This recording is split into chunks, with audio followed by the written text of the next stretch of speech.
Yeah. So who wants to go for the yesterday's class? Whatever things we yesterday discussed. Anyone? Sir, I would like to say. Okay, sure. Please go ahead. In yesterday's class, we talked about Azure file sync, and Azure file sync enables us to synchronize and centralize our files from on-premises Windows Server to Azure file share. It is applicable only for a Windows virtual machine. So what it basically does is any changes made on the virtual machine will be reflected in the Azure file share. It was obviously one side sync. We were unable to do the other way. We can implement the other use case of Azure file sync works. We can implement a robust data protection and disaster recovery strategy. Our data is already in synchronized way with the Azure, so it acts as an offsite backup. We then talked about the cloud tiering. It was to optimize storage usage in hybrid cloud environment. We had two kinds of policies here. One was the volume policy and the other was the date policy. The volume policy defines the maximum size of volume that we want to keep free on the on-premises setup. We cannot do Azure file sync for the C drive in the OS drive. Then we saw how to delete the resource group step by step. We then learned about creating a snapshot. The basic limitation of Storage Explorer was we needed the account credentials to work with it. So we learned about snapshot. We created a snapshot of our OS disk, then we created a disk out of it, then we created a virtual machine. We also saw how to increase the size of an existing disk. At last, we saw how to swap OS. That's it. Okay. Thank you, Swati. Actually, for the past few days, we have been learning a lot of new things from the server point of view, whatever containers and the file sync, from the swapping of the OS disk, the Storage Explorer. A lot of things have been progressed well for our past few sessions. So for today's topic, what we will be going to cover, let's make a new whiteboard.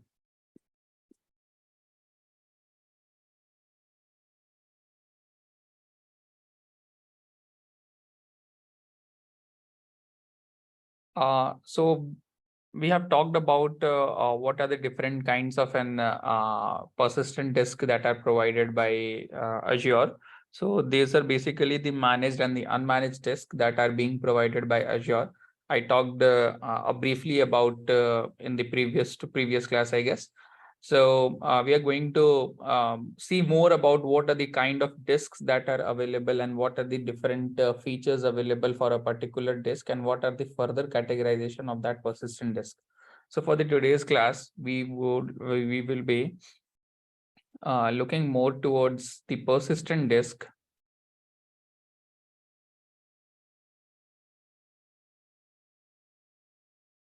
Persistent disk that are available on our Azure. Then after the persistent disk, we'll be looking towards a new topic named CDN. Then we will be going on with app service. And then we will be finalizing our class of today's with some DNS and domain mapping and domain registration. Okay, so these are the four things that we are going to see thoroughly today. So let's get started with the persistent disk. So what were the two kind of disks that I said on the previous class that are available by Azure? So what was that?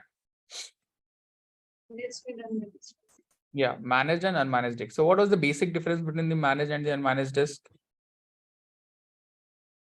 In managed disk, the infrastructure was taken care by the Azure, whereas in unmanaged, the user has to take care. Yeah. So at the top, we have our persistent disk. Persistent disk. Okay. So these are further categorized into.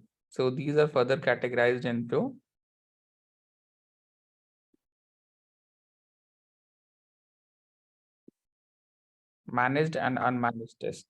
Okay.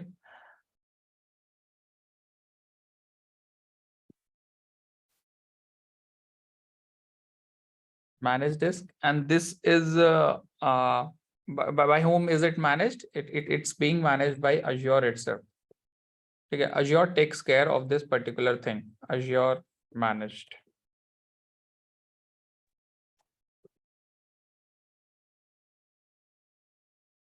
And on the other hand, we have the unmanaged disk.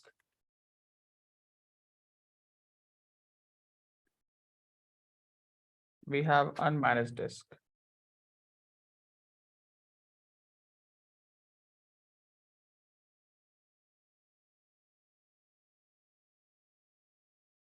And this is being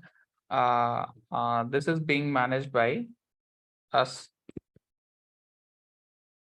Managed by us. Okay, so what is the further drill down of this particular categorization, the managed disk and the unmanaged disk? So we'll be looking more deeply inside it, and what are the different field of categorization of this particular disks. So what is the optimization? What is the throughput, and what is the IOPS? And what kind of what available sizes are there for our particular disks. So we will be looking more into it. So first of all, let's make this. Okay, so we have a persistent disk, and these two are being further categorized into managed disk and unmanaged disk. Okay, so we have more drill down of the managed disk in terms of on that day I was talking about the SSDs and the HDD. Okay, so based on that basis, we have the managed disk being categorized into 4 different categories. The first one is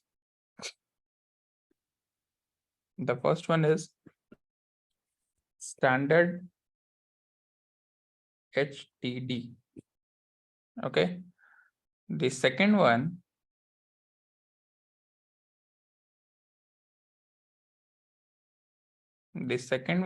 is standard SSD. And you know that what HDD and SSD stands for? Standard SSD.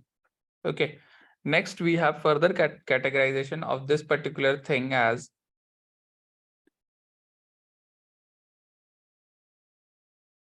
premium SSD. Premium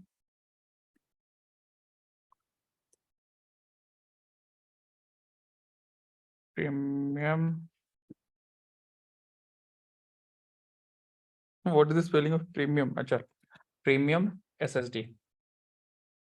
Okay, and at last we are left with only one more categorization of this managed disk, and that is ultra disk. And the last one is the ultra disk. Last one we have ultra disk.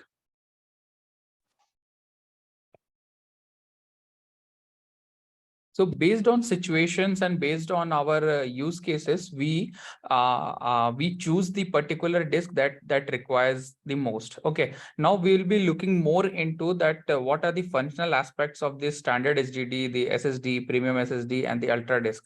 That what are the various features that they offer? There might be some performance comparability between all these disks.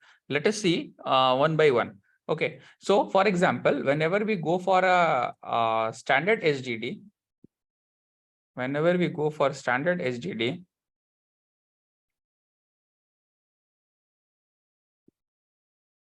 the minimum capacity that we can take is 1 GB.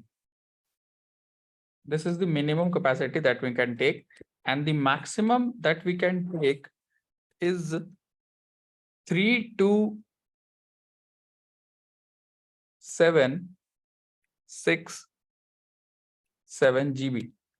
This is the maximum capacity that we can take on standard HDD.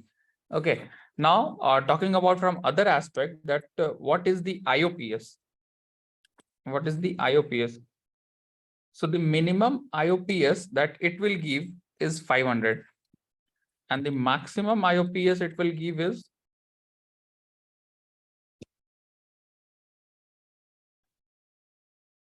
2000.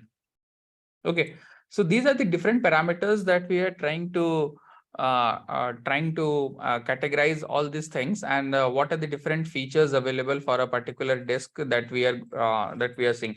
We'll be reading out more of the official documentation to let you know that, and always remember that these standard SSD, the premium SSD, the ultra disk can only be attached to the virtual machines that they support.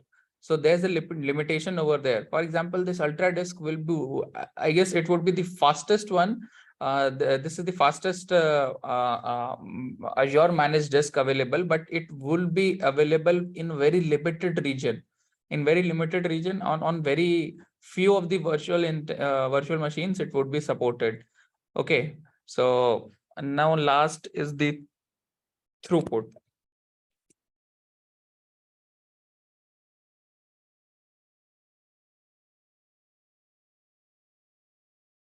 Throughput. So what is the minimum throughput that it provides? It's 60 MB. And the throughput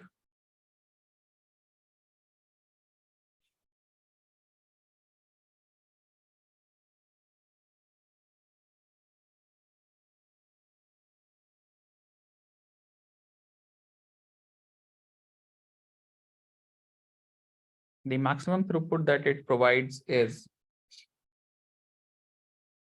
500 MB. 500 MB.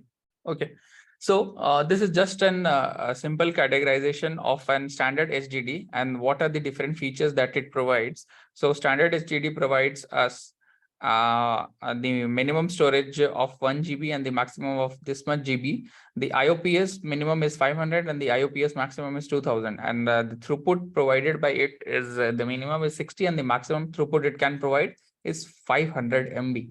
Okay. In the same way, let's move ahead with the further categorization of the standard SSD as well.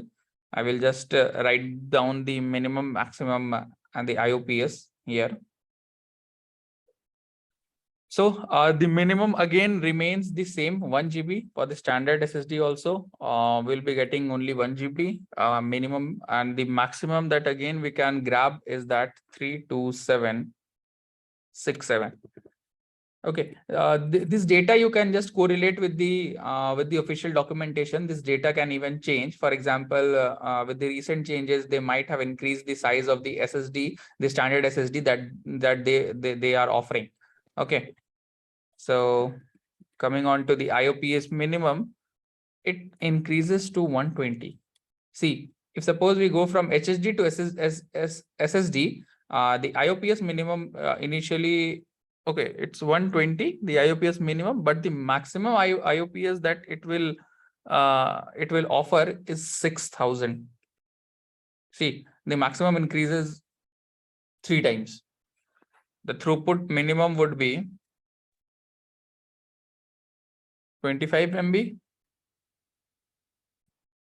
And the throughput maximum would be 750 MB. Chalo. So this is for the standard SSD. Now we are going to talk about the premium SSD.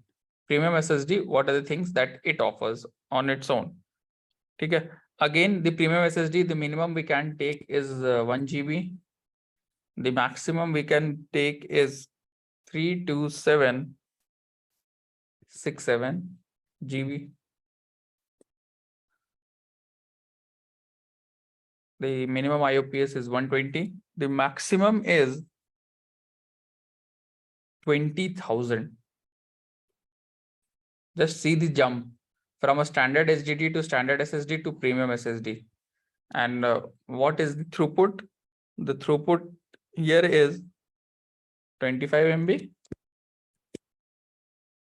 and 900 MB. Chalo. Let us make the columns as well. Oh, it's based on GStack. No issues. ठीक है. Now we'll be seeing the capacity of the ultra disk as well. इस ultra disk का कितना होता है?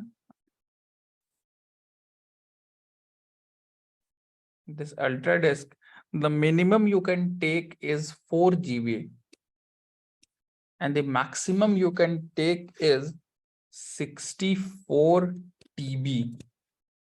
See the difference. On इसका जो minimum IOPS होता है that is 100 and the maximum is 160,000. This is the maximum IOPS that ultra disk provides.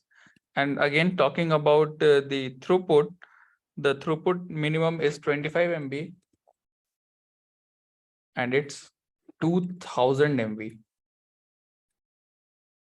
Okay, just see the difference from a standard SSD to standard SSD to premium SSD and ultra disk. Okay, so we will be checking out more that from the official documentation that where these ultra disks are available, where the premium SSDs are available, and what are the further more features available on a particular persistent disk.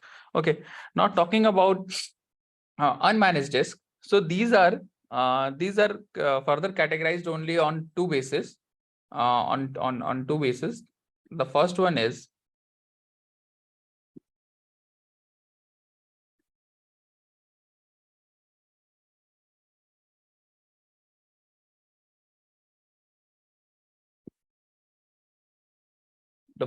standard SSD and the second one is standard SSD. Okay. Let's talk about the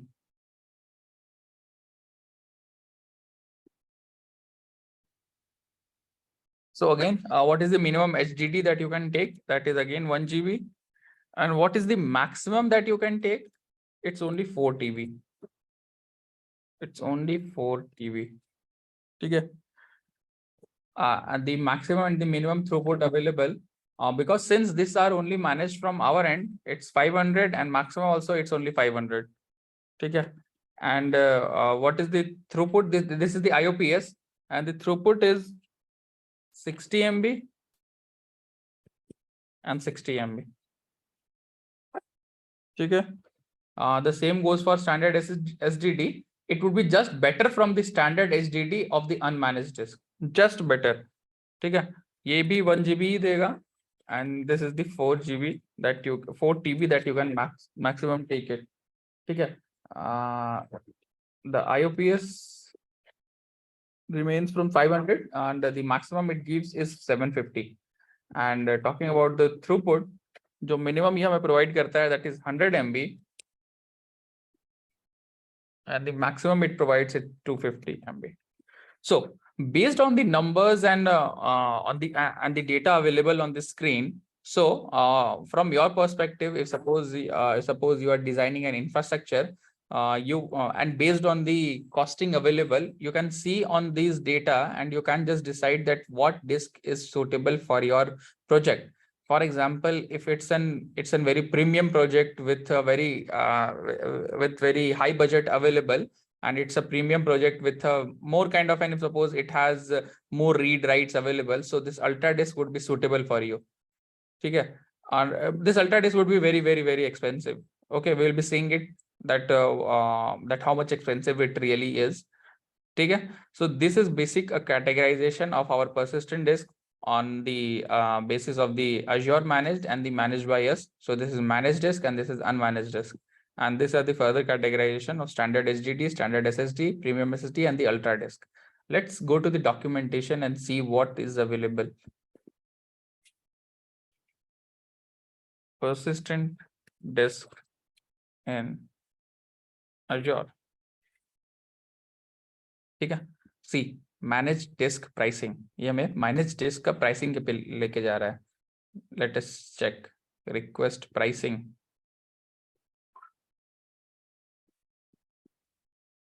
See, premium SSDs. Premium SSDs are high performance solid state drive storage designed to support IO intensive workload with significantly high throughput and low latency. ठीक है? I hope everyone knows about latency and throughput and the IOPS. Everyone? See. Yes, sir. These are the pricings available. ये managed disk का pricing है. Azure Disk Storage Reservation help you lower your disk storage cost by committing to 1 year of premium SSD. ये premium SSD का pricing है. ठीक है? 4 GB, $0.6 per month. As suppose you go on increasing the price, as you go upon increasing the price, maximum that it's 32767, that is 32 TB. तो अगर तुम 32 TB लेते हो and that too inside the premium SSD, you will be getting a costing of around $3,276 per month. See, 32767. 32767, the premium SSD. 32767 is the premium SSD available. ठीक है? Premium SSD version 2 भी है हमारे पास. इसका maximum IOPS increase by 500 IOPS per GB. ये premium SSD V2 मैंने वहाँ पे लिखा नहीं है, बस मैंने वहाँ premium SSD लिखा है. So you can go through all these documentation and can see that what are the different pricing available. This is the standard SSD. Standard SSD का देख लो कितना pricing जाएगा. The maximum pricing for that was around $3,000. ये घट के $2,400 पे आ गया. It's around $2,457. ये standard HDD. Again, the pricing would be decreased, $953. See, the Ultra Disk. Ultra Disk SSD managed disks are our next generation high performance solid state drive. ठीक है? See the price. ये hourly price है, monthly price.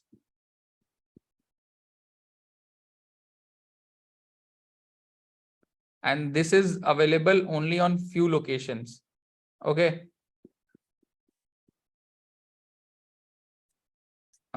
This is Ultra Disk. Okay. I will write Ultra Disk Azure compatibility. ठीक है? ये किस किस virtual machines में अवेलेबल होंगे ये भी हमें पता चल जाएगा यूजिंग Azure Ultra Disk. ठीक है? सी ये हमारे कौन कौन से रीजन पे अवेलेबल है. You can C central Australia, Central India, 1 availability zone, 2 availability zone, and 3 availability zone. And what are the VMs that they support? These generally support ये सारे VMs हमारे हैं जो इसको सपोर्ट करता है. ठीक है? Not all the VM supports this Ultra Disk. Everyone clear? Yes, sir. Yes. Okay. Do you have any doubt on this particular? These are basically the categorization of the disks that are available on Azure that I wanted to elaborate you. That if suppose someone asks you that what are the different kinds of disks available on the Azure cloud platform. So now you have an answer that these are the particular things, and they are further drilled down into the IOPS, the throughput, and the minimum and the maximum size or space available for a particular disk. Clear, everyone? Yes. It's mostly a theoretical concept that you should always know. So it will definitely help you out in building out the cloud solution architect. If suppose you are building an architect for an client, so you can know that what hard drive or what disk to really take upon. चलो फिर आगे बढ़ता है. ठीक है? So the persistent disk is now complete. So we will moving on with the CDN. Then app service, then DNS. चलो CDN पे बढ़ते हैं पहले.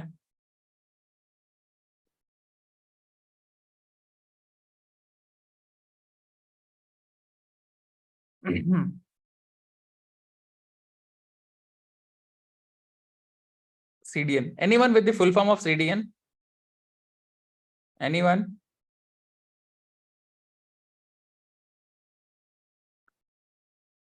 CDN stand for Content Delivery Network. ठीक है. So what is this Content Delivery Network? ठीक है, इसके बारे में थोड़ा बात करते हैं. एक minute.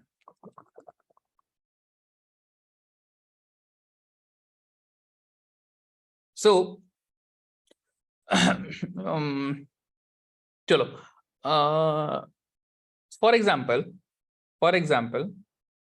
I have my virtual machine deployed in Central US. हमारा वर्चुअल मशीन जो है हमारा सेंट्रल यूएस में डिप्लॉयड है. ठीक है. And this virtual machine is basically a web server है, डेटाबेस सर्वर है, कुछ भी ले लो. This is basically a web server. It has hosted some websites. Okay, इसके अंदर वेबसाइट है, इसके अंदर कुछ वीडियो कंटेंट्स हैं. ठीक है. And I am sitting somewhere here around. I am sitting in India. ठीक है. some one of my client or one of my of this central US server, if suppose he's there only in USA. ठीक है. Somebody might be in UK, somebody might be in any other continent name or country name.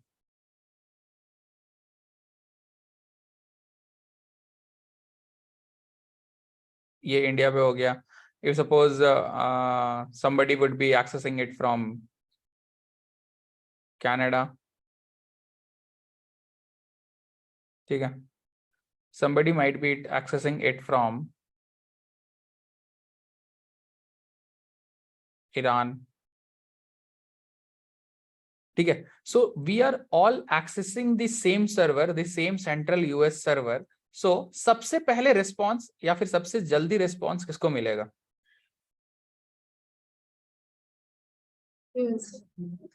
किसे?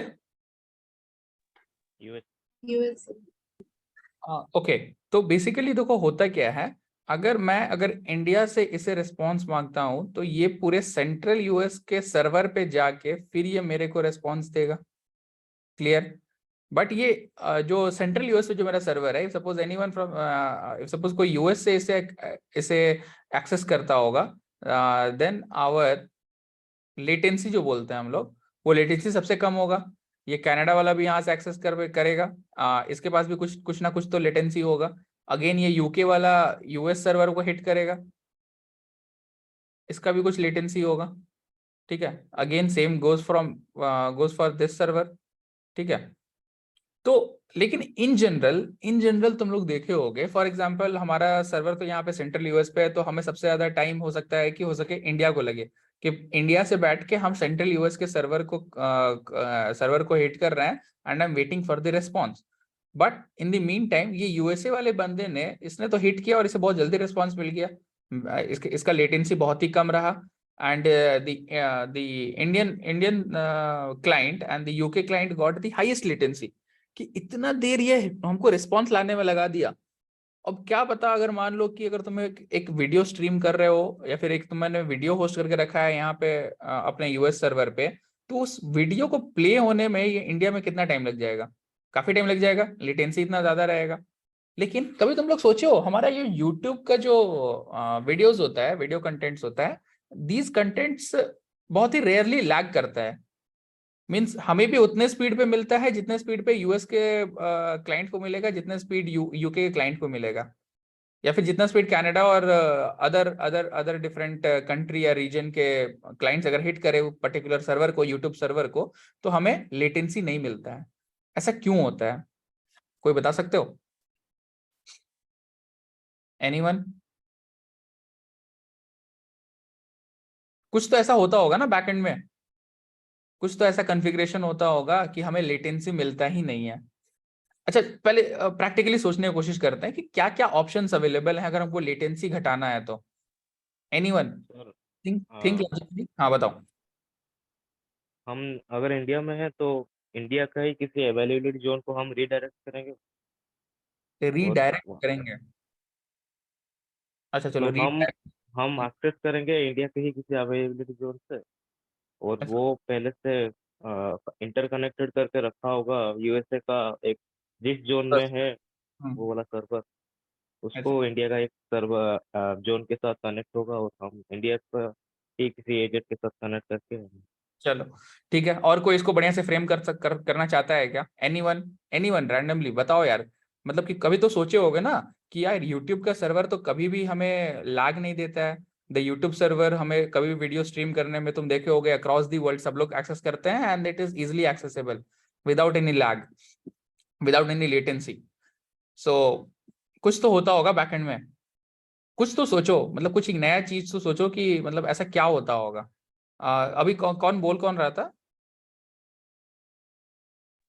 तो Sahil. Sahil, okay. Sahil is almost correct. ठीक है, साहिल is almost correct. देखो अब मैं बताता हूँ होता क्या है। This is this is the beauty of content delivery network, CDN. ये सीडीएन कहता क्या है? ये सीडीएन क्या कहता है? ठीक है, you have your server at central US. ठीक है, तो फिर हमारे पास ना कुछ एज लोकेशंस होते हैं। एज लोकेशन, ठीक है। और ये एज लोकेशन ये सभी जगह नहीं होते हैं। ठीक है, ये तुम्हारे किसी रीजन पे किसी एक दो जगह पे होंगे। तो अगर तुम सीडीएन कॉन्फ़िगर करते हो, कंटेंट डिलीवरी नेटवर्क कॉन्फ़िगर करते हो, तो जो तुम्हारा पर्टिकुलर रिसोर्स है ना, वो क्या करेगा? वो एक एज लोकेशन में, मल्टीपल एज लोकेशन में तुम जहां रखना चाहो, these are known as edge location. Edge location, ठीक है। तुम जहां रखना चाहो इस वेब सर्वर का, यहाँ पे तुम्हारे पास एक एंड पॉइंट रहेगा, या फिर तुम एक ऐसे बोल सकते हो यहाँ पे एक कॉपी बन के बैठा रहेगा। ठीक है, ये सब क्या है? एज लोकेशंस है। Edge locations. और अब जब तुम हिट करोगे ना, अब ये इंडिया वाला भी यही हिट करेगा और इसको यहीं से रिस्पॉन्स मिल जाएगा। Same goes for Iran, Iran वाले अपने एज लोकेशन पे हिट करेगा, ये यहाँ पे आ जाएगा। ठीक है, जिसको जिसको एज लोकेशन का जरूरत है, जिसको जिसको एज लोकेशन का जरूरत है, वो अपने नियरेस्ट एज लोकेशन को हिट करेगा, and he will be getting back the response. ठीक है, और ये कॉन्फ़िगर होता है यूजिंग सीडीएन। ठीक है, तो YouTube वालों ने क्या किया है, या फिर मोस्ट ऑफ द वेबसाइट्स क्या करते हैं जिनका बहुत ज्यादा कंटेंट ट्रांसफर होता है with in the network, for example YouTube, या फिर कोई भी तुम एक ये ले लो, यूडेमी ले लो, या फिर कोई भी एक ई लर्निंग प्लेटफॉर्म ले लो, या इन जनरल ये सीडीएन जब कॉन्फ़िगर करते हैं तो क्या करता है ना, ये जो तुम्हारा मेन लोकेशन है ना, इसका एक copy in form of and points, in form of API and points, और एंड पॉइंट्स ही बोल लो, वो हमारे एज लोकेशंस पे रखता है। और जब हमारा क्लाइंट जब हिट करता है ना, तो हम उसे ना डायरेक्टली वेब सर्वर पे हिट नहीं करके उसे हम एज सर्वर पे, एज लोकेशन पे हम उसे हिट करते हैं। And this is the beauty of content delivery network. इसे कैसे सेटअप करते हैं, क्या होता है ये, इसके बारे में और जानेंगे। ठीक है, तो इसको एक और नाम से हम लोग बोलते हैं कभी कभी, फ्रंट डोर। फ्रंट डोर, ठीक है। अज्योर में इसे फ्रंट डोर करके बोला जाता है। अभी देखोगे सर्विसेज में इसका नाम रखेगा फ्रंट डोर। ठीक है, अब ये कंटेंट डिलीवरी नेटवर्क से हो सकता है बहुत लोगों को समझ ही में नहीं आया है कि ये क्या कहना चाह रहा है, लेकिन अब फ्रंट डोर के मतलब से सबको समझ में आ रहा है ये फ्रंट डोर क्यों बोला जा रहा है। एवरीवन, फ्रंट डोर, ठीक है। अगर ये मेरा एक घर रहा, अगर मैं इस एज लोकेशन पे मैं इसे हिट कर रहा हूं from India, then this is my front door of this particular whole house. ठीक है, मैं इस दरवाजे के मदद से मैं अंदर घुस रहा हूं। इसे फिर नाम दिया गया फ्रंट डोर। ये अपना खुद का नेमिंग कन्वेंशन हुआ होगा, उसके बारे में देखेंगे बाद में, but this is also called as front door. ठीक है, चलो थोड़ा ऑफिशियल डॉक्यूमेंटेशन देखते हैं कि सीडीएन होता क्या है। CDN Azure,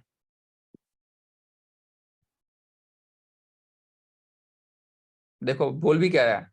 Azure Content Delivery Network offers a global solution for rapid delivering content.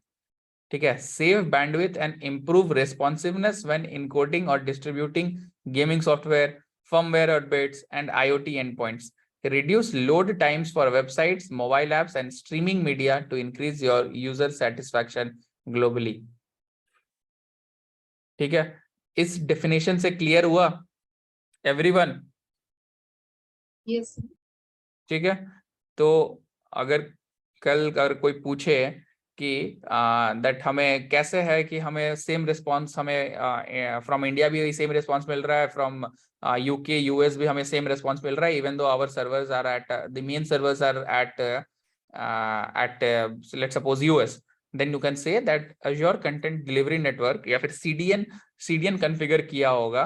ठीक है, सीडीएन का नाम रख दिया गया है, इन्होंने बोल दिया कि हमने उस नाम चेंज करके रख दिया है explore the new experience of Azure CDN from Microsoft now in Azure front door, उसे नाम रख दिया गया Azure फ्रंट डोर। ठीक है, अब हम देखते हैं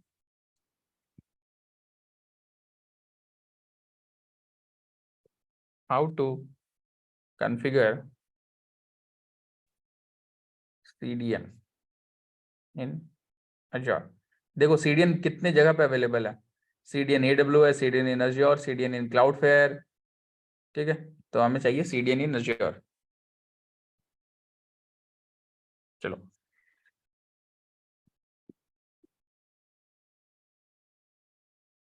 ठीक है। अच्छा, तुम लोग के पास हमको लग रहा है कि तुम लोगों के पास स्टूडेंट्स फ्री ट्रायल अकाउंट है। ठीक है, स्टूडेंट्स अकाउंट पे CDN नहीं बन सकता है, ये लिमिटेशन है। ये जिनके पास फ्री ट्रायल है ना, वो बस देख लेना कि एंड पॉइंट बनता है कि नहीं बनता है। ठीक है, तो जिनके पास फ्री ट्रायल होगा वही बस देख सकते हो। ठीक है, ये देखो कैसे होता है, ये तुम्हारा ये है डॉक्यूमेंटेशन है। पहले चलते हैं डॉक्यूमेंटेशन पे। सी Azure Front Door and CDN documentation. Azure Front Door is scalable and secure entry point for fast delivery of your global web application. ठीक है, and this is the further drill down, create a front door. ठीक है, ये देखो quick start है Azure Front Door profile बनाने के लिए। ये देखो, ये देख रहे हो, ये इमेज को देखो, ये तुम्हारा सोर्स है। इस सोर्स से हमें एक एंड पॉइंट मिला, एक एंड पॉइंट मिला। इस अब एंड पॉइंट को ये सेंट्रल यूएस और ईस्ट यूएस दोनों इसको एक्सेस कर रहा है। So there would be no latency or rather minimum latency this end point. ये एंड पॉइंट क्या बनता है उसके लिए उसके लिए भी देखते हैं।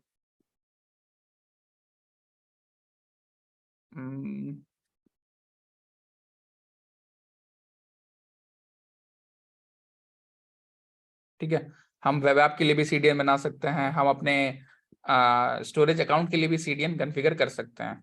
चलो बताते हैं कैसे CDN कैसे कॉन्फ़िगर किया जाता है। जिनके पास फ्री अकाउंट है ना, वो इसे कर सकते हो। मेरे पास फ्री अकाउंट है, तो देखते हैं होता है कि नहीं होता है। तो एक काम करते हैं, हमारे पास एक रिसोर्स ग्रुप पहले से बन के बैठा है जिसका नाम है स्टोरेज RG। ठीक है, हम एक काम करते हैं, हम एक स्टोरेज अकाउंट बनाते हैं।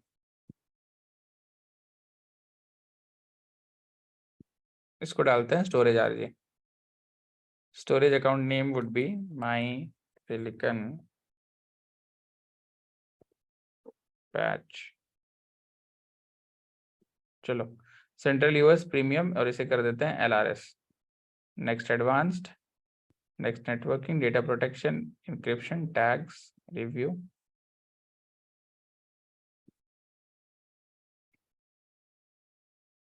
चलो क्रिएट करते हैं।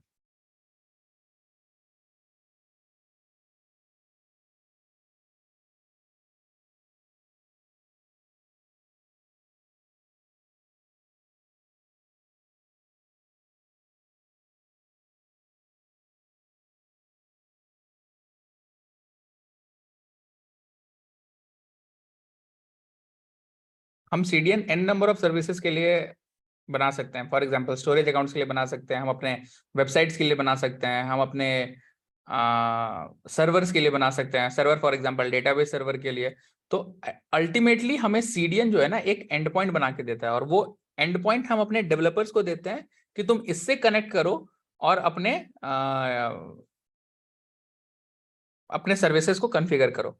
ठीक है, तो ये बन गया मेरा माई सिलिकन बैच करके एक स्टोरेज अकाउंट बन गया। मैं कंटेनर्स बनाता हूँ। ठीक है, मैं कंटेनर्स में एक ब्लॉक कंटेनर बनाता हूँ। ठीक है, इसका नाम रखता हूँ माई कंटेनर।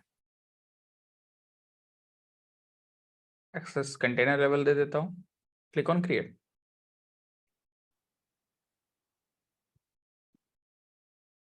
चलो ठीक है, अब हमारे पास माई कंटेनर बन के रेडी है। ठीक है, अब मैं होम पे जाता हूँ, मैं यहाँ पे टाइप करता हूँ, ये देखो, ये देख रहे हो, front door and CDN profiles, लेकिन फिर भी यहाँ टाइप करो CDN।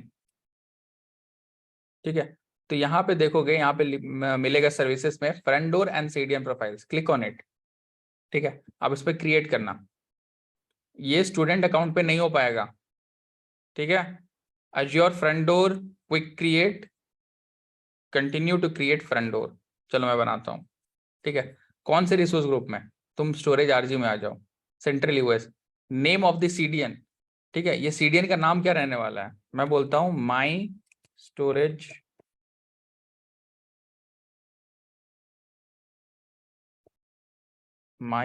CDN। चलो ये अवेलेबल है। एंड पॉइंट नेम मैं देने वाला हूँ सिलिकॉन बैच 1। ठीक है, ये देखो, ये जो एंड पॉइंट होस्ट नेम बन रहा है ना, ठीक है, ये हमारे एज लोकेशन का एंड पॉइंट बन रहा है। यही एंड पॉइंट जब डिप्लॉय हो जाता है तो ये एंड पॉइंट हम अपने डेवलपर्स को दे देते हैं कि देखो भाई, एक मैंने CDN बनाया है and this is the end point, ये तुम बस अपने डेवलपर्स को दे दो and he will configure the rest of the thing.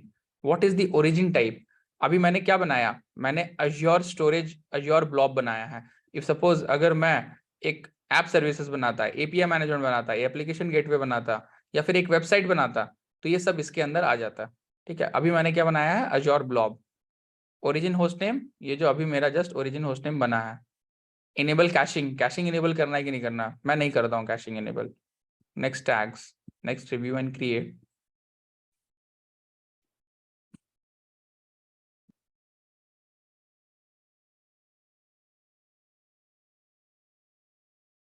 Dated validate,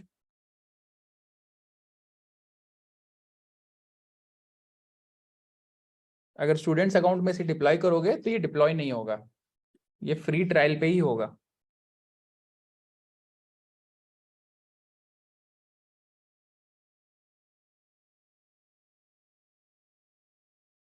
चलो, ये जैसे डिप्लॉय हो जाएगा ना, वो एंड पॉइंट हमारे पास रेडी हो जाएगा और उस एंड पॉइंट को फिर हम लोग अपने डेवलपर्स को पास ऑन कर देते हैं। ठीक है, अब चलो, अब क्वेश्चन ये आना चाहिए कि सर ये एज लोकेशंस कहाँ कहाँ अवेलेबल है।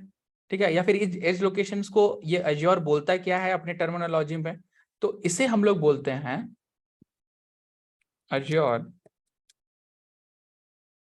POP locations.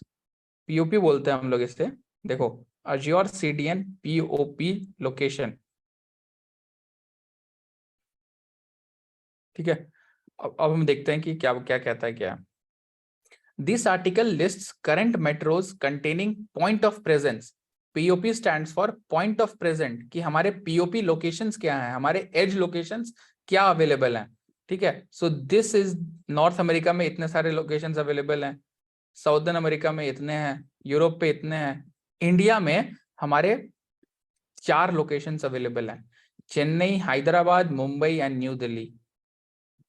ठीक है, और ये 4 लोकेशन में, India, Hyderabad, Mumbai and new Delhi, तो हो सकता है यूट्यूब हमारे लिए हो सकता है कि चेन्नई, हैदराबाद, मुंबई या न्यू दिल्ली में से किसी एक में या फिर सभी में वो एक अपना सर्वर, एक अपना यूट्यूब का एक सर्वर यहाँ पे बना के एक CDN कॉन्फ़िगर करके रखा हुआ है, तभी ये हमें यहाँ पे काफी फास्ट एक्सेसिबल हो पाता है फॉर द यूट्यूब स्ट्रीमिंग्स, और या फिर कोई भी और अगर ई-लर्निंग प्लेटफॉर्म बोल लो।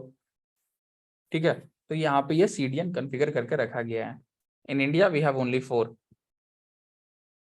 एशिया के अंदर इतने सारे हैं, ऑस्ट्रेलिया, न्यूजीलैंड, इतने सारे। देखो, ज्यादा नहीं है, ये बहुत ही कम लोकेशंस हुए। ठीक है, ये अज्योर के government edge locations North America में यहाँ पे है।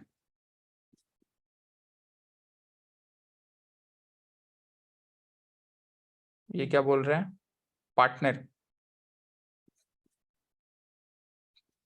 कहाँ है, बेंगलुरु, चेन्नई, मुंबई, न्यू दिल्ली। ठीक है। तो मोस्टली हमारे मेट्रो सिटीज में हमारा ये पॉप लोकेशंस अवेलेबल है, मतलब point of presence of our edge location for particularly Azure हमारे ये 4 लोकेशंस पे अवेलेबल है।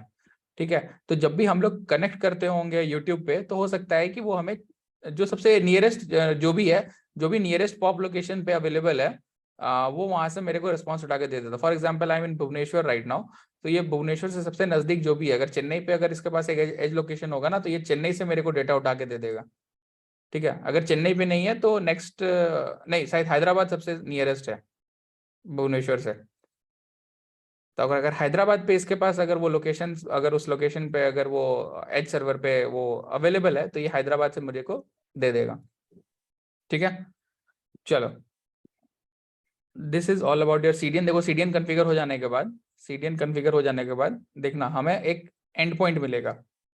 इस ओवरव्यू जाओ। ठीक है। ये एंड पॉइंट हम अपने डेवलपर्स को देते हैं। ठीक है, कि bro this is this is the end point host name, you can use this particular thing to access all our data. अगर हम इसे डायरेक्टली भी हिट करेंगे ना, तो ये बोलेगा पेज नॉट फाउंड या फिर पेज नॉट अवेलेबल। अच्छा, ये नहीं, क्लिक ऑन कॉपी। अरे यार, ये कॉपी क्यों नहीं हो रहा?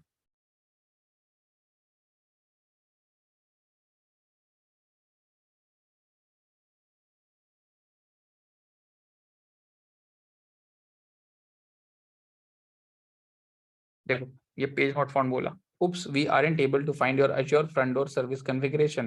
If it's new configuration that you recently created, it might not be ready. You should check again in few minutes. ठीक है। तो ये बोल रहा है we aren't able to find your Azure front door service configuration. तो इससे पता तो चल गया कि हमने कुछ Azure front door service configuration किया है इसके इस वेबसाइट से, इसके एक एंड पॉइंट से। तो यही एंड पॉइंट हम अपने डेवलपर्स को दे देते हैं। ठीक है। Everyone clear with the concept of CDN? Everyone? Yes, sir. Yes, sir. चलो, बढ़िया। Now let's move on with the other topics. इसे हटाते हैं।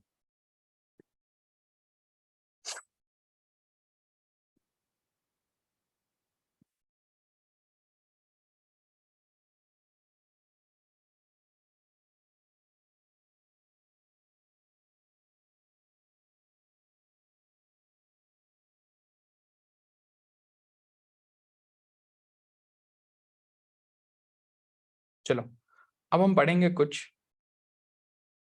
Azure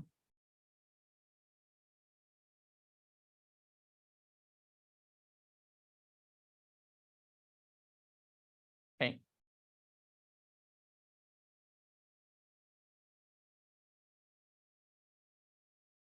Azure App Service।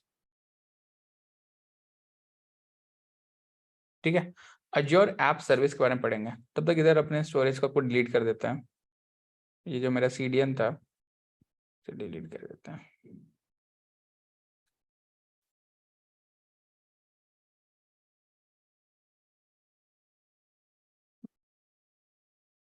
अच्छा, अब चलो मेरे को बताओ कि अब हमें अगर मान लो कि अगर एक वेबसाइट बनाना है, एक वेबसाइट को सर्वर पे डालना है, तो अब तुम लोग कितने सारे तरीके जानते हो कि हम लोग एक सर्वर यहाँ पे डाल सकते हैं। फॉर एग्जांपल, अगर मेरे को एक वेबसाइट कॉन्फ़िगर करना है, तो उसके लिए तुम्हारे पास क्या प्रोसीजर है? अभी अभी जितना तुम लोग जानते हो मेरे को उतना बताओ कि how do you configure a website from, मतलब जितना भी अभी तुम लोग जानते हो, हम लोग जितना वेबसाइट बनाया है, तो what are the different procedure?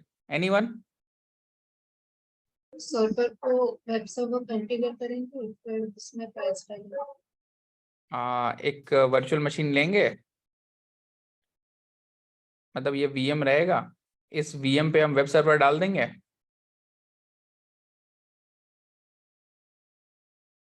ठीक है। ये एक ऑप्शन अवेलेबल है हमारे पास। एवरीवन, ये हमारे पास एक ऑप्शन अवेलेबल है।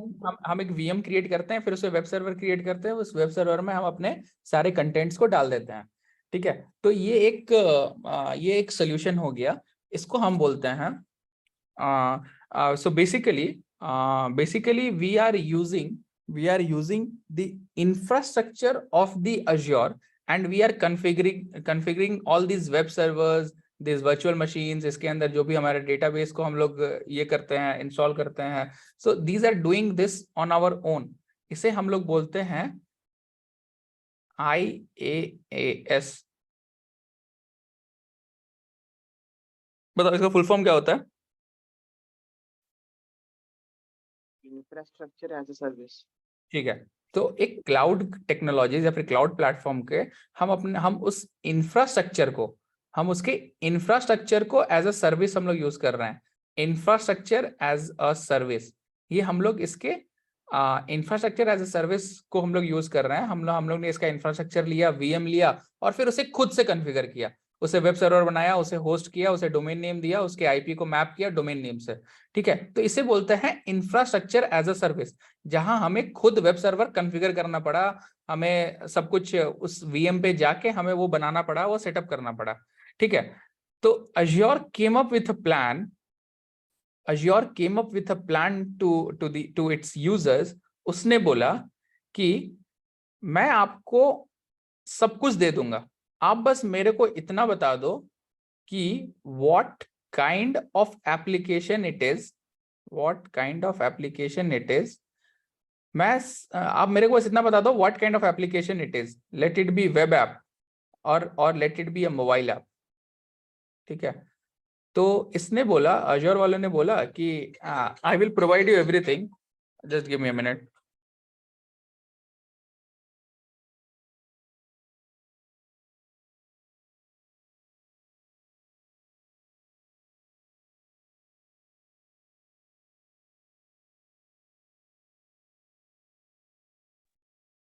हाँ ठीक है, सो बेसिकली तो Azure वालों ने बोला कि आप मेरे को बस बता दो what kind of application do you want an web application or a mobile application, I will do all the configuration on my end, और मैं तुम्हें एक यहाँ पे एक ऐप सर्विस प्रोवाइड कर दूंगा।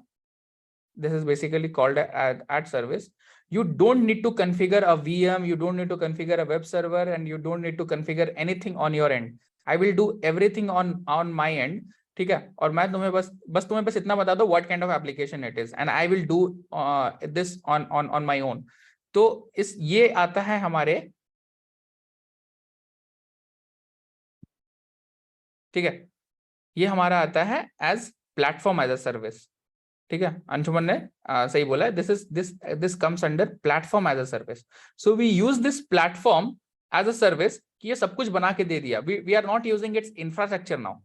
ठीक है, तो इसे हम लोग बोलते हैं प्लेटफॉर्म एज अ सर्विस। अगर तुम समझना चाहते हो एकदम जनरल टर्म में, एकदम जनरल टर्म पे अगर समझना चाहो, तो फॉर एग्जाम्पल एक घर के लिए, एक घर बनाने के लिए हमारे पास दो ऑप्शन अवेलेबल है, कि हम या तो एक क्या करें, अपना खुद का एक लैंड लें। ठीक है, लैंड ले और इस पे हम खुद अपना सब कुछ बनाए, मतलब कि फ्रॉम स्क्रैच हम सब कुछ खुद से करें। ठीक है, तो इसे लैंड लेके हम खुद से इसे बिल्ड करें। हमारे पास क्या दूसरा ऑप्शन क्या अवेलेबल है, हम हो सकता है कोई फ्लैट ही डायरेक्टली परचेज कर लें, फुली फर्निश्ड।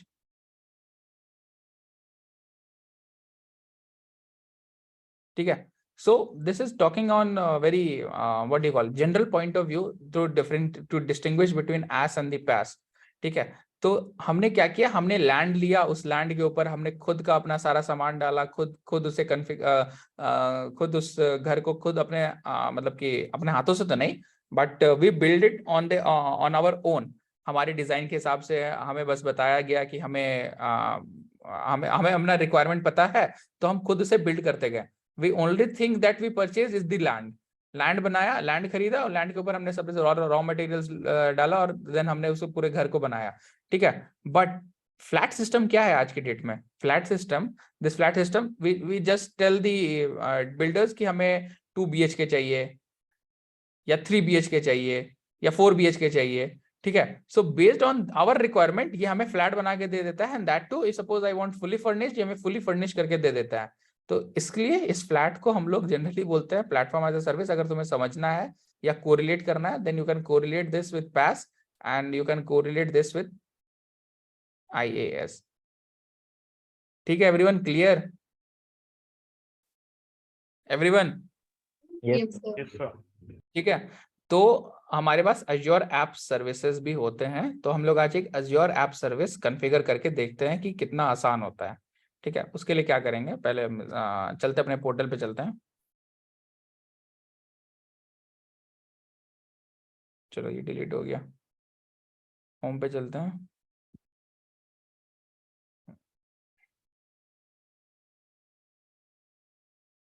फिर डिलीट करो यार, इसका कुछ काम नहीं है अब।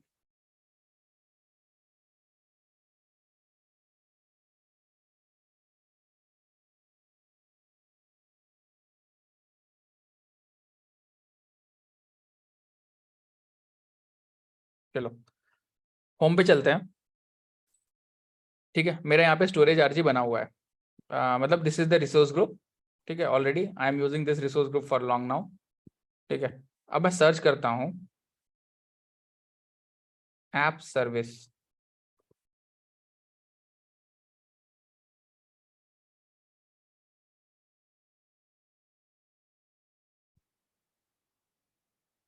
देखो, click on app services, app services search करोगे। ठीक है, नाउ क्लिक ऑन क्रिएट, कि तुम्हारा क्या ये जो ऐप सर्विस होने वाला है वो क्या होने वाला है, एक वेब ऐप होने वाला है या एक स्टैटिक वेबसाइट होने वाला है या फिर वेब ऐप प्लस डेटाबेस होने वाला है। मैं बता रहा हूँ कि मेरा ये सिर्फ एक वेब एप्लीकेशन होगा। ठीक है, क्लिक ऑन क्रिएट। ठीक है, कौन से रिसोर्स ग्रुप में होगा, मैं बोल रहा हूँ स्टोरेज आरजी में होगा। ठीक है, name of the web app, web app का नाम क्या होगा, मैं बोलता हूँ मेरे वेब ऐप का नाम होगा माई सिलिकन बैच 1।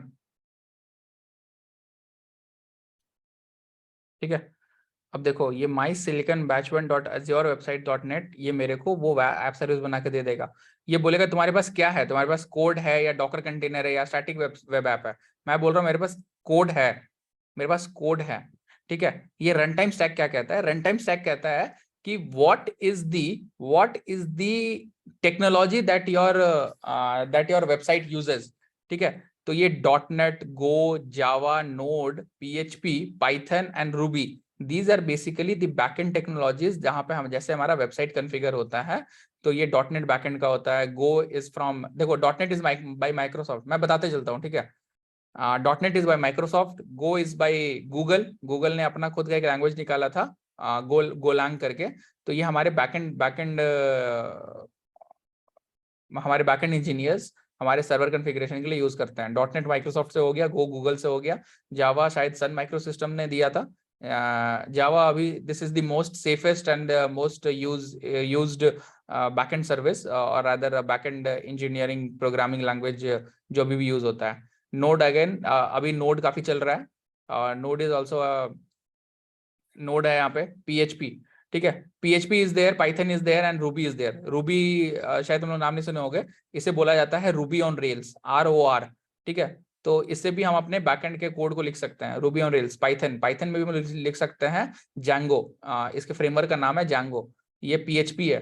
ठीक है, PHP is something personal hand pages, ऐसे कुछ करके होता है PHP is also a backend technologies. ठीक है, नोड हो गया। तो मैं कुछ भी ले लेता हूँ, चलो आई गो फॉर जावा, कि मेरा जो कोड होगा वो जावा में होगा। ठीक है, ये ईस्ट यूएस, देखो ईस्ट यूएस इसलिए लिया क्योंकि मेरा फ्री अकाउंट है और मैं फ्री अकाउंट पे एक ऐप सर्विस बनाना चाह रहा हूँ, तो ये मेरे को बोलेगा ईस्ट यूएस में ही आप बना सकते हो। ठीक है, प्राइसिंग प्लान बेसिक ही हम ले सकते हैं, बेसिक। ठीक है, या फिर मैं फ्री ले लूँ क्या, शेयर्ड इंफ्रास्ट्रक्चर, देखता हूँ फ्री पे लेगा कि नहीं। ठीक है, ऐसे क्रिएट करना है, नेक्स्ट डिप्लॉयमेंट पे चलना है, next networking, next monitoring, next tags, next review and create.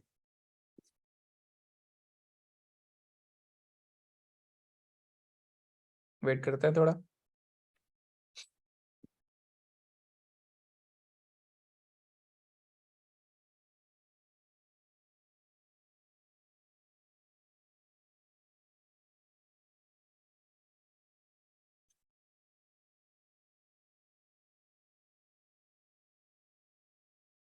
इसे वैलिडेट होने दो।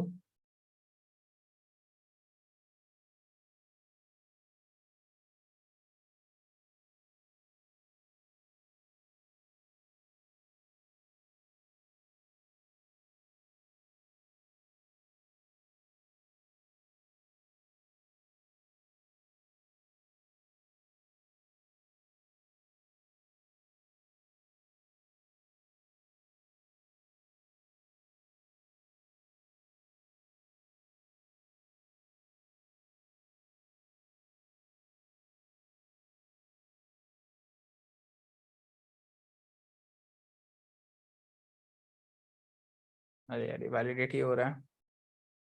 ठीक है।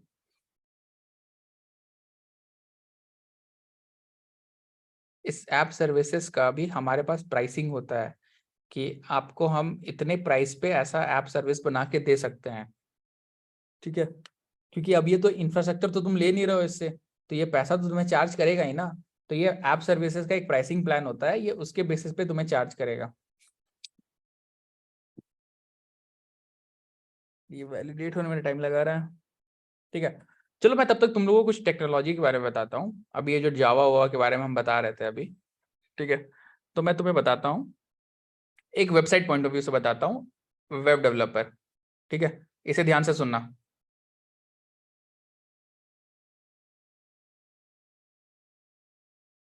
वेब डेवलपर, ठीक है। ठीक है, तो दो तरीके के होते हैं, तुम्हें पता है सबको। एक होता है फ्रंट एंड और एक होता है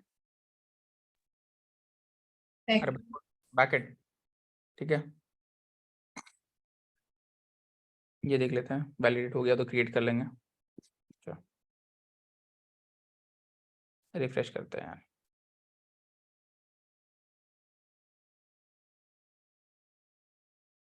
स्टोरेज आ जी।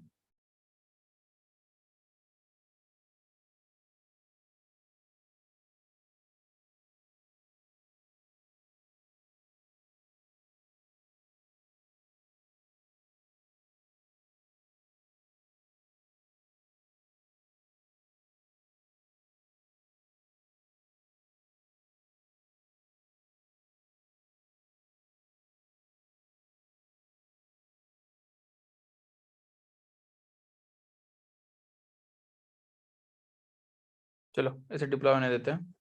ठीक है, फ्रंट एंड और बैक एंड। ठीक है, front end is basically your जो भी हम लोग यूआई में देखते हैं ना, यूजर इंटरफेस पे देखते हैं, that comes under back and. और ये फ्रंट एंड और बैक एंड में होता है हमारा सर्वर का जितना भी चीज होता है, मतलब डेटाबेस कॉल होता है, डेटाबेस का जो हमारा जो भी डेटा आता है।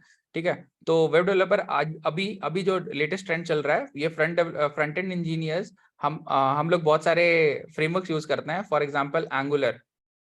ठीक है, Angular is there, then we have React. ठीक है, and then we have Vue. ठीक है, so this Angular is provided by Google. ठीक है, React is given by Facebook, Vue JS पता नहीं कौन दिया है। ठीक है, लेकिन ये सबका जो कोर होता है, हम लोग ने फ्रंट एंड में हमेशा पढ़ा है कि जो हमारा पेज होता है that is an HTML file, HTML CSS JavaScript. ठीक है, ये सबको कंबाइन करने के बाद ही ये सारे फ्रेमवर्क्स बने हैं। और ये इनमें से किसी एक लाइब्रेरी या फिर फ्रेमवर्क को तुम यूज करके एक फ्रंट एंड एप्लीकेशन बना सकते हो। ठीक है, everyone clear? Front end clear हो गया सबको? यस।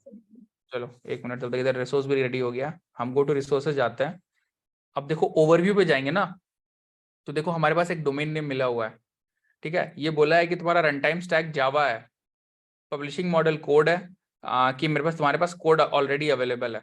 ठीक है, this is my free size, ये मेरा वर्चुअल आईपी एड्रेस है। ठीक है, मैं सिर्फ क्लिक करता हूँ और देखता हूँ यहाँ पे क्या आ रहा है।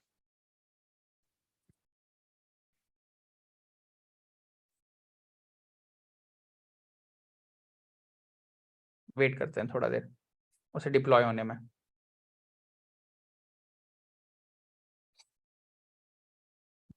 ठीक है, ये जब लोड हो जाएगा तब देखते हैं। ठीक है, सेम गोज फॉर, अच्छा अब हमारा यूआई तो रेडी हो गया अपना। ये जो यूआई है, यूआई हमारे बैकएंड से भी तो कोरिलेट होना चाहिए। ठीक है, अब बैकएंड के लिए क्या क्या टेक्नोलॉजीज अवेलेबल है? बैकएंड के लिए an number of languages available हैं। जावा, गोलैंग,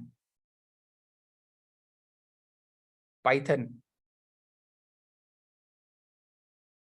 पीएचपी,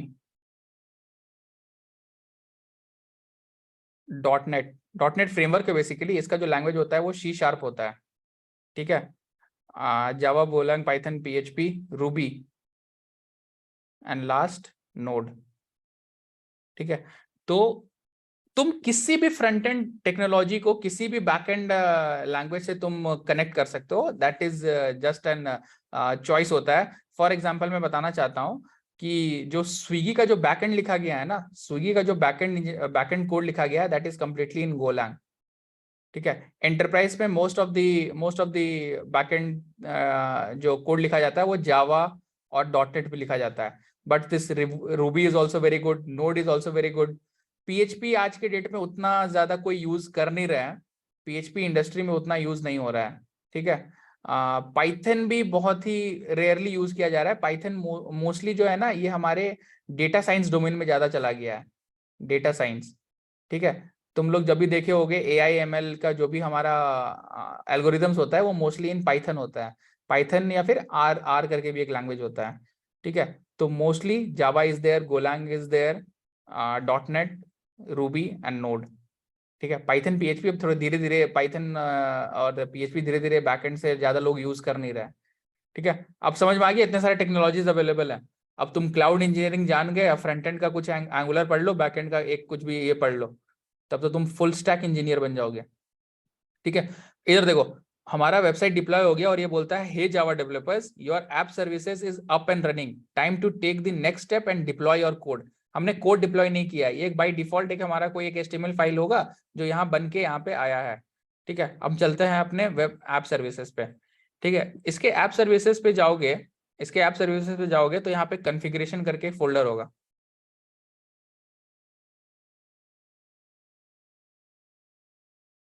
नहीं, कॉन्फ़िगरेशन नहीं, डिप्लॉयमेंट सेंटर पे। ये डिप्लॉयमेंट सेंटर पे तुम अपने कोड को डिप्लॉय कर सकते हो। वेट करते हैं। ठीक है। अब ये पूछेगा तुम्हारे पास कोड कहाँ है, तुम कोड कहाँ से लाना चाहते हो, तो ये बोलेगा तुम गिटहब से भी कोड उठा सकते हो। ठीक है। तुम बोलोगे, ये पूछेगा सोर्स कोड तुम कहाँ से लाना चाहते हो, गिटहब से लाना चाहते हो या लोकल गिट रिपोजिटरी से लाना चाहते हो, बिटबकेट से लाना चाहता हो। मैं बोलूंगा कि मैं तुम्हें ना code FTPS credentials. Adarsh, are you there? Yes, sir. Adarsh, just share your screen and open that WinSCP. I'm stop sharing it. Okay, sir. Hmm.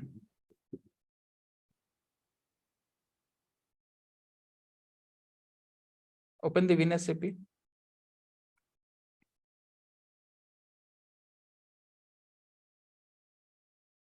चलो, हाँ, एक होस्ट नेम मैं दे रहा हूँ, just copy this host name. मैंने chat section पे host name भेजा है। ठीक है, उसे पेस्ट करो।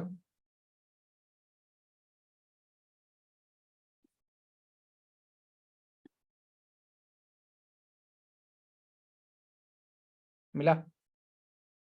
ठीक है। यूजर नेम मैंने फिर से सेंड किया है, अब यूजर नेम कॉपी करो।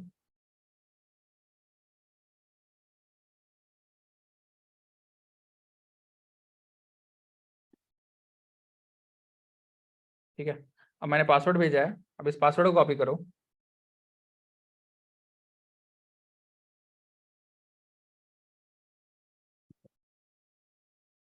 ठीक है। अब लॉगिन करो।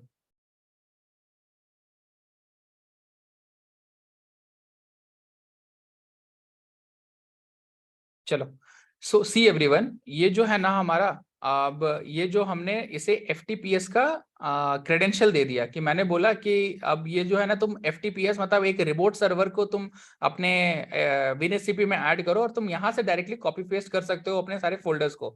तो यहाँ पे देखो एक होस्टिंग स्टार्ट डॉट HTML बना हुआ है। ठीक है। सो आदर्श, व्हाट डू यू डू, पहले इस वेबसाइट को हिट करो। मैं वेबसाइट भेज रहा हूँ। ठीक है। इस वेबसाइट को हिट करो एंड उसके बाद इस होस्टिंग डॉट, इस वेबसाइट को हिट करो। ओके। ठीक है। ये जो वेबसाइट में जो HTML कंटेंट्स आ रहे हैं ना, हे जावा डेवलपर्स, ये हमारा होस्टिंग स्टार्ट डॉट HTML पे हमारा ये लिखा हुआ है। तो go to hosting start dot HTML और इसे डिलीट कर दो। ठीक है। अब वापस जाओ अपने वेबसाइट पे और इसे हिट करो।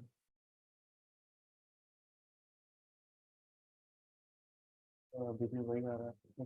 उसके बाद थोड़ा देर परसिस्ट करके रहता होगा वो, 1-2 मिनट परसिस्ट करके रखता होगा अपने पास। ठीक है। अब तुम काम करो, अपने एफटीपीएस मतलब इसी सेम फोल्डर पे ओपन दी WinSCP, ओपन दी WinSCP। ठीक है। अब यहाँ पे कोई एक सैंपल वेबसाइट जो तुम डाउनलोड करके रखे थे ना,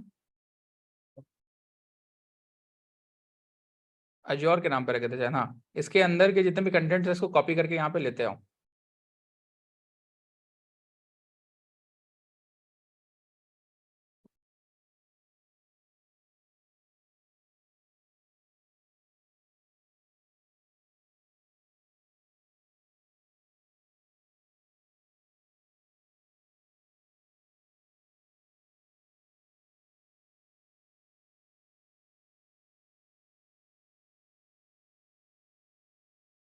चलो कॉपी हो गया, यस सर। चलो ठीक, let me share my screen.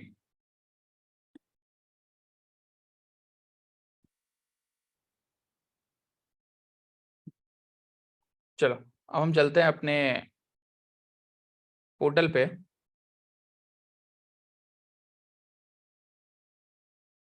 मैं ओवरव्यू पे चलता हूँ, ठीक है। ये देखो, अब मैं तुम्हें यहाँ पे कुछ कुछ चीज दिखाना चाहता हूँ। For example let's restart this. चलो सक्सेसफुली रीस्टार्ट भी हो गया ये, ठीक है। ये मेरा डिफॉल्ट डोमेन नेम है। अब तुम इसमें मैं देख so how do you know that अब तुम्हें इस पे डिप्लॉयमेंट कैसे करना है। तो डिप्लॉयमेंट सेंटर पे जाके अगर तुम्हारे पास कोड होएगा तो तुम you can directly upload the code, ठीक है। क्लिक ऑन ब्राउज,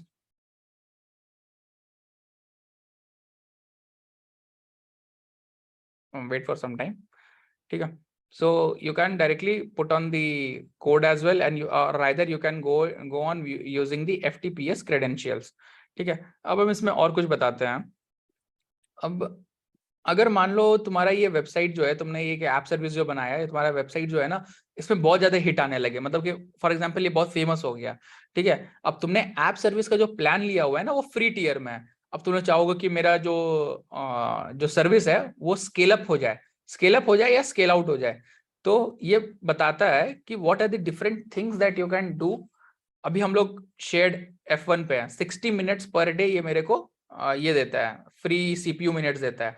लेकिन बट मैं जैसे जैसे बढ़ते जाऊंगा, see this my prices also get increases, ठीक है। तो कब सुटेबल है लेना, कब सुटेबल नहीं है लेना, that you have to decide it on your own, ठीक है।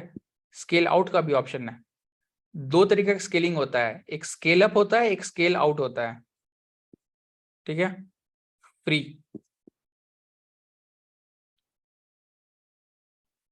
so that's the beauty of app service, ठीक है।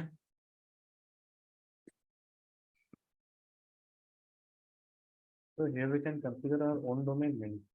हाँ कर सकते हैं, अगर तुम्हारे पास डोमेन नेम है तो। अगर तुम्हारे पास है तुम यहाँ से कर सकते हो, या फिर मैं अभी नेक्स्ट टॉपिक वही बताने वाला हूँ कि हाउ यू कैन कॉन्फ़िगर, ठीक है। ये कॉन्फ़िगरेशन ले लेगा तो वो index.html को भी वो रेंडर कर देगा, ठीक है। अब यहाँ पे देखो कि डिफॉल्ट डॉक्यूमेंट्स क्या क्या ले रहा है। ये देखो, ये होस्टिंग start.html ये लेके रखा हुआ था, मैं इसे डिलीट करता हूँ, ठीक है। index.html जो हमारा नया फाइल बन चुका है वो वहाँ पे से ले लेगा। क्लिक ऑन रिफ्रेश,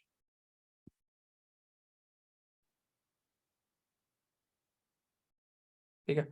ये जनरल सेटिंग्स है कि तुम्हारा स्टैक जावा है, ठीक है।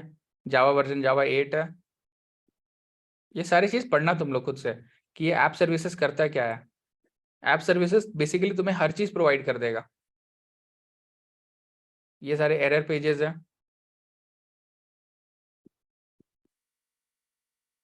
ये देखो app service plan,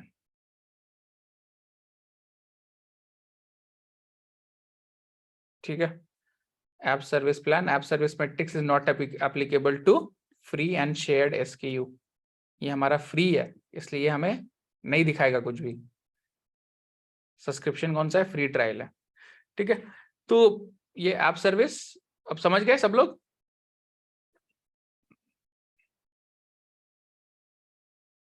slash index dot,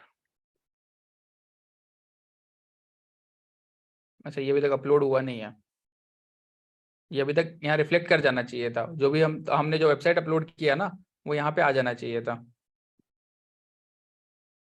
ये हो सकता है ये इसने कैश करके रख लिया हो। एक मिनट में देखता हूँ, ठीक है। तो आज के लैब में अगर तुम्हारा प्रीवियसली कुछ लैब में छूटा हुआ होगा तो तुम लोग वो तो करोगे ही। एंड इफ सपोज तुम लोग फिर ये ऐप सर्विसेज को बनाना, इस ऐप सर्विस को बनाना और एक वेबसाइट डिप्लॉय करके देखना, ठीक है। इन द मीन टाइम, ठीक है, सब लोग इस डोमेन को हिट करो तो देखो तो क्या आ रहा है। जो लेटेस्ट मैंने भेजा है, please hit that domain. my web app silicon.azure website.net.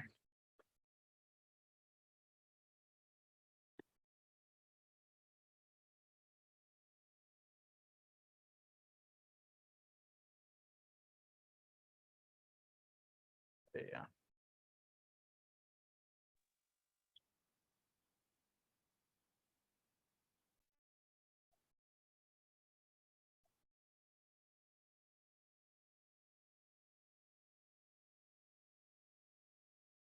Default वाला ही आ रहा है। अच्छा ठीक है, वो टाइम लगेगा सर्वर को कॉन्फ़िगर करने पे। ठीक है, देखो अब जब ये कॉन्फ़िगर हो जाता है, this app service when it gets configured, ठीक है, तुम देखोगे हमारे बैकएंड में क्या इसने कुछ वर्चुअल मशीन बनाया है क्या? ये अगर ये होस्ट हुआ है तो इसके पास तो कुछ वर्चुअल मशीन होना चाहिए। अब तुम यहाँ पे वर्चुअल मशीन पे आओगे तो देखोगे अच्छा तो इसने तो वर्चुअल मशीन बनाया नहीं है। तो ये मेरे को पूरा एब्स्ट्रैक्ट करके रख देता है कि what ever things that it has done on it's backend. ठीक है, स्टोरेज आरजी के अंदर ये हमारा जो ये बना है, ये जो ऐप सर्विसेज बना है, app service plan, app storage 8541, so basically ये हमें ऑब्सोलीट करके रखा हुआ है, मतलब एब्स्ट्रैक्ट करके रखा हुआ है कि मैंने इंटरनली जो कुछ भी किया है, I have given you the end points, you upload the code and you can just run it out over there. ठीक है, so this is the thing, you can do it using the app service, Azure Web App Service. ठीक है, and you can do any kind of thing, you can even upload mobile application.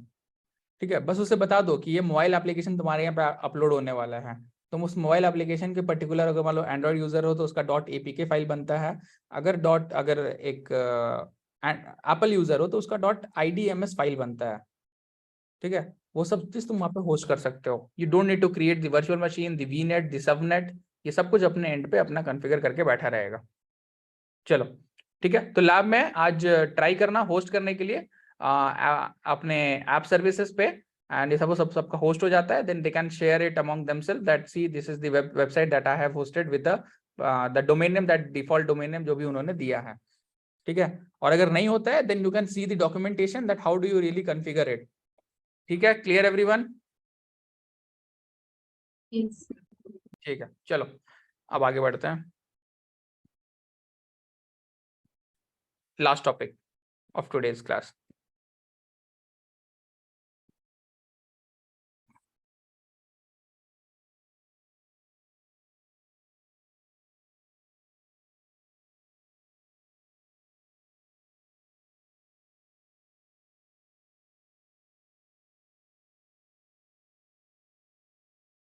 Last topic. ठीक है, domain name से related. ठीक है, finally देखते हैं domain name कैसे, मतलब क्या क्या क्या होता है बैकएंड पे। ठीक है, हमने एक वेब सर्वर बनाया, हमने एक वेबसाइट होस्ट किया। ठीक है, एक वर्चुअल मशीन पे हमने एक वेबसाइट को होस्ट किया, वेब सर्वर कॉन्फ़िगर किया और वेबसाइट होस्ट किया। ठीक है, तो अभी तक इस वीएम का हम लोग पब्लिक आईपी को शेयर कर रहे थे। ठीक है, लेकिन डोमेन नेम क्या कहता है कि तुम इस आईपी को एक पर्टिकुलर नाम दे सकते हो। फॉर एग्जांपल google.com बैकएंड पे क्या कर रहा है, एक आईपी को रिजॉल्व कर रहा है। ठीक है, तो इस आईपी को हम एक डोमेन नेम दे सकते हैं, डोमेन नेम दे सकते हैं। ठीक है, अब डोमेन नेम देने के लिए तुम्हें डोमेन तो खरीदना भी पड़ेगा ना, डोमेन नेम देने के लिए तुम्हें डोमेन नेम खरीदना पड़ेगा। You can purchase the domain name from the domain registrar.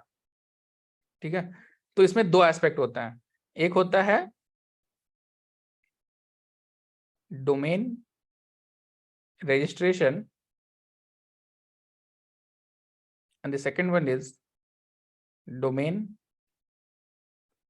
इसको तुम बोल सकते हो डोमेन मैपिंग या फिर डोमेन डिप्लॉयमेंट।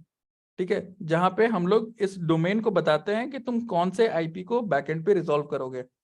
ठीक है, इस टर्मिनोलॉजी को बोला जाता है डोमेन होस्टिंग। ठीक है, तो हमने रजिस्टर तो कर दिया है, अब इस डोमेन को होस्ट भी तो करना पड़ेगा, मतलब बताना पड़ेगा ना कि ये किस आईपी को रिजॉल्व करेगा। ठीक है, तो हम लोग को इतना प्रोसेस तो पता है, एक वीएम बनाना पता है, एक वेब सर्वर बनाना पड़ता है, उस वेब सर्वर का आईपी को हिट करना पता है, हमें बस ये नहीं पता है कि इस डोमेन नेम को लेके हम कैसे बैकएंड पे हम इस आईपी के साथ अटैच करते हैं। ठीक है, तो अभी वही चीज देखने वाले हैं। तो डोमेन रजिस्ट्रेशन के लिए तुम्हें एक रजिस्ट्रार के पास जाना होगा और तुम्हें डोमेन नेम खरीदना पड़ेगा। For example what are the top domain registrar in our, मतलब जो तुम्हें पता है, एग्जाम्पल एनी कोई भी बता सकते हो क्या? GoDaddy, GoDaddy, Namecheap, big rock, और क्या बताए? Namecheap, name chip, yes, sir, Namecheap, spelling CHEAP, PH, CHEAP, cheap sir, cheap, मैंने छोटा मैंने कम पैसा है, अच्छा नेम चिप, yes sir, अच्छा नेम चिप, अच्छा अच्छा, मैंने इसका नाम नहीं सुना। मैंने गोडैडी, बिग रॉक, amazon भी है तुम्हारा, ठीक है, होस्टिंजर भी है तुम्हारा, बहुत सारे हैं, बहुत सारे हैं, ठीक है। तो तुम यहाँ से एक अपना डोमेन नेम ले सकते हो। तो सबसे पहले एक काम करते हैं, अच्छा फ्लाई, ठीक है, चलिए एक काम करते हैं, एक वीएम बनाते हैं और उस वीएम पे हम लोग एक बढ़िया सा वेबसाइट होस्ट करते हैं, ठीक है। तो I will be giving the remote control to any one of you who can create quickly create a virtual machine and host a website over there. So who will be doing it voluntarily? बताओ, जल्दी बताओ। अरे कौन करोगे? कोई भी नहीं? चलो ठीक है, मैं करता हूँ। एक वर्चुअल मशीन पे जाता हूँ, क्रिएट करता हूँ इसे।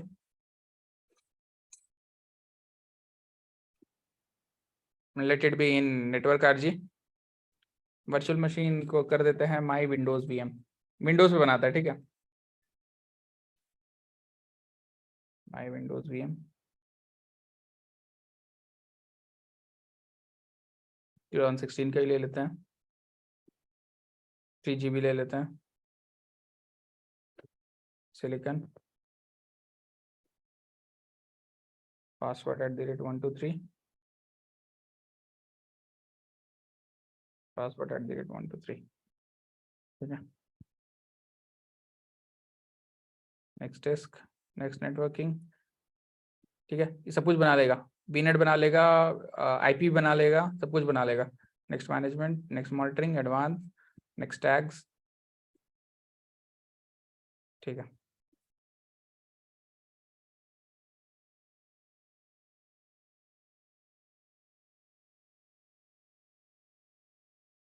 चलो validation passed, click on create.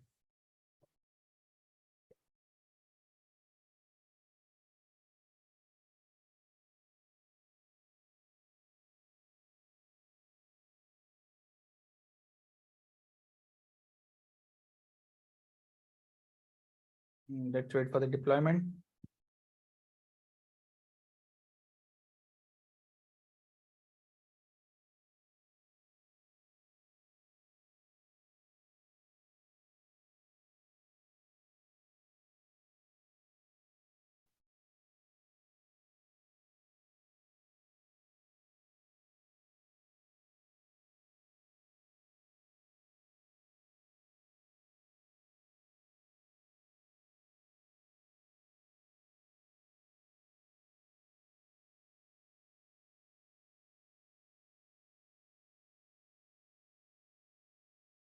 अभी तक ये भी यही आ रहा है ये।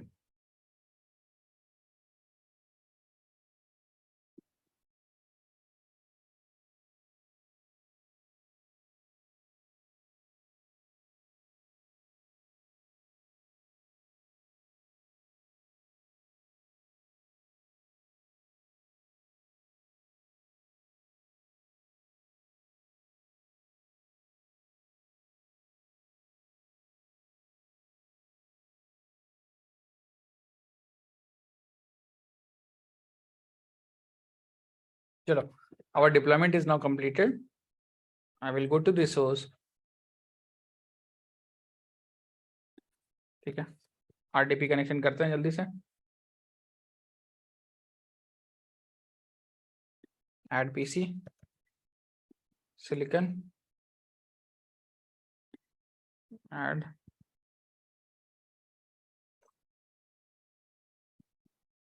continue।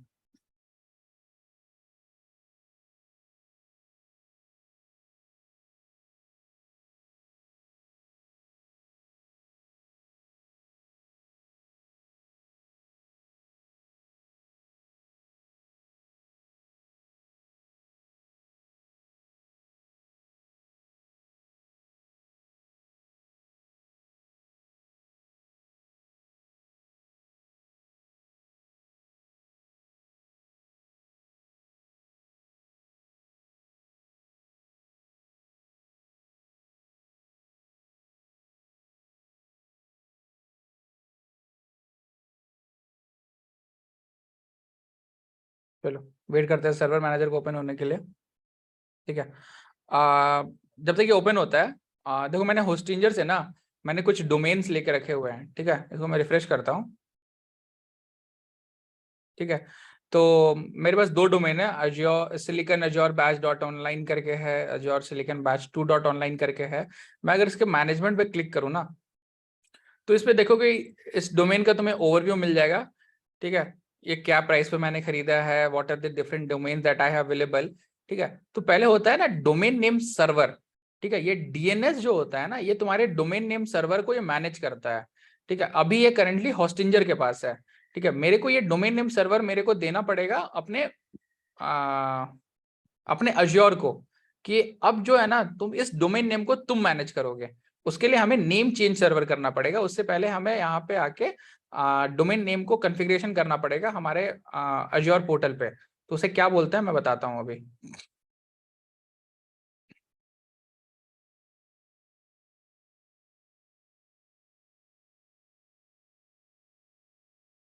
ठीक है, मैं यहाँ आऊंगा, मैं यहाँ सर्च करूंगा डोमेन नेम जोन। ठीक है, अब यहाँ पे मेरे को डीएनएस जोन्स करके जो दिख रहा है, मैं इस पर क्लिक करूंगा। ठीक है, इस पर क्लिक करने के बाद मैं क्रिएट करता हूँ एक डोमेन नेम जोन। ठीक है, कौन से रिसोर्स ग्रुप में? मेरे अपने रिसोर्स ग्रुप में रहेगा, स्टोरेज आरजी। ठीक है, what is the name of the domain name? So for example मेरे पास जो मैं इसे लेके देने वाला हूँ, जो भी इसका जो मेरा वेबसाइट है, that is going to be Azure silicon Azure badge .com। मैं इसे कॉपी करता हूँ। ठीक है, I will copy this up and paste it over here. चलो ठीक है, सिलिकन अज्योर बैच .com ये सेंट्रल यूएस पे डिप्लॉय होगा। Go to next tags, go to review and create।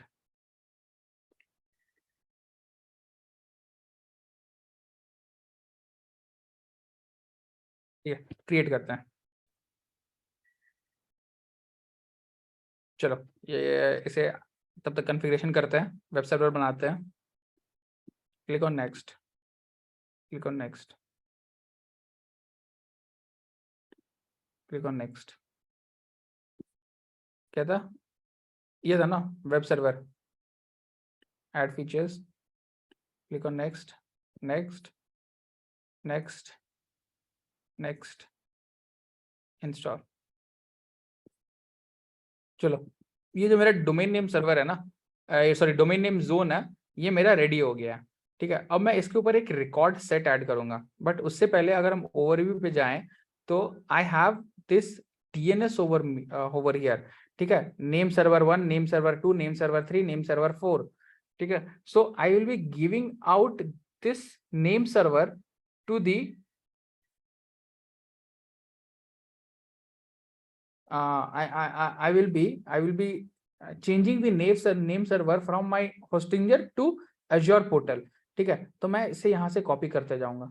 ठीक है, मैं पहले यहाँ पे जाऊंगा डोमेन नेम सर्वर पे और मैं करूंगा चेंज नेम सर्वर। ठीक है, ये बोल रहा है कि तुम मेरे ही नेम सर्वर को यूज करो, but I am saying no, I am going to change it. ठीक है, so what is the first one? पहला क्या है? कॉपी करता हूँ, हटाओ, कॉपी करो। देखो लास्ट में एक डॉट भी कॉपी हो रहा है, उस डॉट को हटाना है यहाँ से।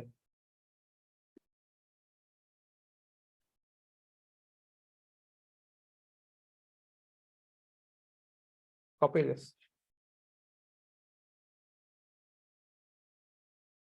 कॉपी करो,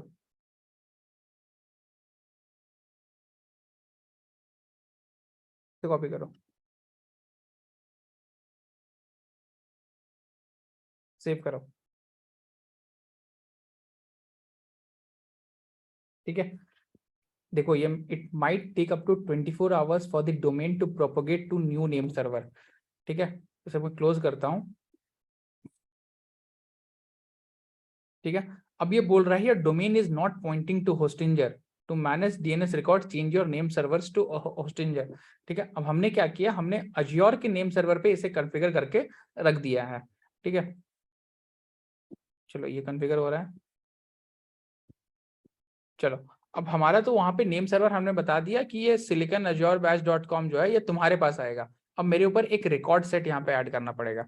इस रिकॉर्ड सेट में हम बताएंगे इसे कि जब भी www.siliconazurebadge.com तुम्हारे पास आए तो तुम क्या करो, तुम किस आईपी एड्रेस में इसे रिडायरेक्ट करोगे। What would be the IP address, this IP address of ये जो ये सर्वर है ना, मेरे को इस आईपी एड्रेस को ये कॉपी करना है। तो जब अगर लोड बैलेंसर कन्फिगर करोगे तो लोड बैलेंसर का आईपी को देखो। हमने क्या किया अभी, डायरेक्टली एक वेब सर्वर को, मतलब कि एक वीएम को ही कॉन्फ़िगर किया है, दैट इज 20.12 क्या था यार, 20.12.209.226 209.226। ठीक है, क्लिक ऑन ओके।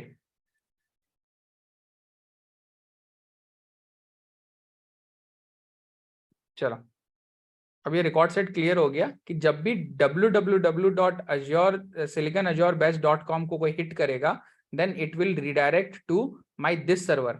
अभी इस सर्वर में तो बस हमारा ये बन के रेडी है, वेब सर्वर बन के रेडी है। एक काम करते हैं,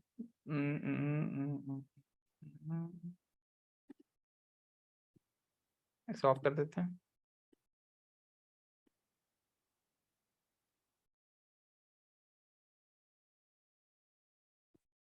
ठीक है,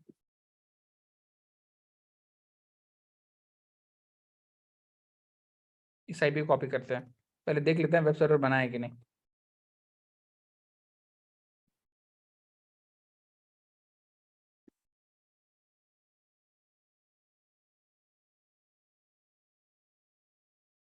चलो, वेब सर्वर तो यहाँ पे बन के रेडी है। ठीक है, अब हमने बोला था कि इसे भी कोई हिट करे तो अगर कॉन्फ़िगर हो गया होगा, अगर नेम सर्वर हमारे पास आ गया होगा तो ये हमारा ये वेब सर्वर भी दिखना चाहिए, विंडोज सर्वर करके दिखना चाहिए। लेकिन जनरली इट टेक्स टाइम। देखो ये अभी टाइम ले रहा है। सो दी नेम सर्वर जब कॉन्फ़िगर हो के हमारे पास आ जाएगा, अजोर के पास आ जाएगा, so this is how we do our domain name configuration. ठीक है, अब हम अगर हम अपने ओवरव्यू सेक्शन पे जाए, ठीक है, अगर इसमें हम एक और रिकॉर्ड सेट ऐड कर देते हैं। रिकॉर्ड सेट ऐड करने का मतलब ये होता है, अगर कोई ऐप .siliconazurebadge.com पे भी आए then again you redirect to the same IP. ठीक है,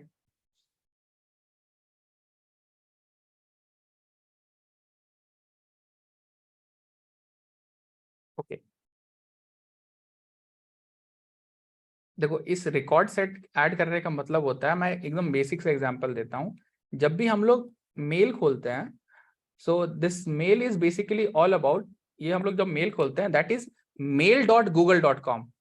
ठीक है, ये हम लोग खोलते हैं mail.google.com।